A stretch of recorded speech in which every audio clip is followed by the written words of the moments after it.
আসসালামু আলাইকুম। শুরু হচ্ছে বহুল প্রতীক্ষিত বাংলাদেশ বনাম পাকিস্তানের মধ্যকার টি-20 সিরিজ। আর প্রথম ম্যাচ ঘিরেই এখন সবার চোখ মাঠের দিকে। দুই দলের লড়াই সবসময় উত্তেজনাকর, আর টি-20 ফরম্যাট মানেই তো টান টান উত্তেজনা। সাম্প্রতিক ফর্মে কিছুটা ঘুরে দাঁড়িয়েছে টাইগাররা।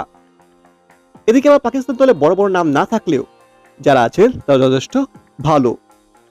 আর কিছুদিন আগেই তো পাকিস্তানের মাটিতে ৩-০ ব্যবধানে টি-20 সিরিজ হেরে এসেছে বাংলাদেশের ক্রিকেটাররা।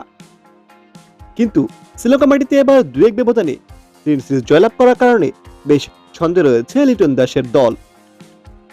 আর যার কারণে পাকিস্তানের বিপক্ষে স্কোয়াডে কোনো পরিবর্তন আনেনি বাংলাদেশ ক্রিকেট বোর্ড। বাংলাদেশ দলের লক্ষ্য এবার হোম কন্ডিশনে প্রথম ম্যাচে জিতে সিরিজে এগিয়ে যাওয়া, আর তার জন্যই সাজানো হচ্ছে শক্তিশালী একাদশ। ধারণা করা যাচ্ছে শ্রীলঙ্কার বিপক্ষে শেষ টি ম্যাচে যে একাদশ নিয়ে মাঠে নেমেছিল বাংলাদেশ, পাকিস্তানের বিপক্ষে প্রথম টি ম্যাচে তেমনটাই দেখা যেতে পারে।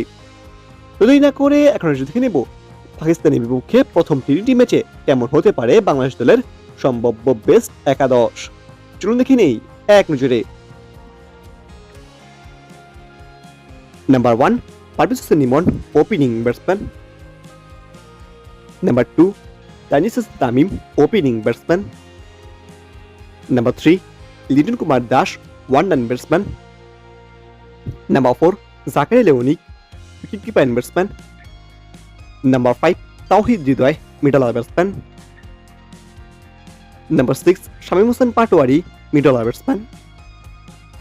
Number 7, Sheikh Mehedi Hasan, bowling allrounder. Number 8, Rishad Hossain, bowling allrounder. Number 9, Shoriful Islam, fast bowler. Number 10, Mohammad Saifuddin, fast bowler. Number 11, Mustafizur Rahman, fast bowler.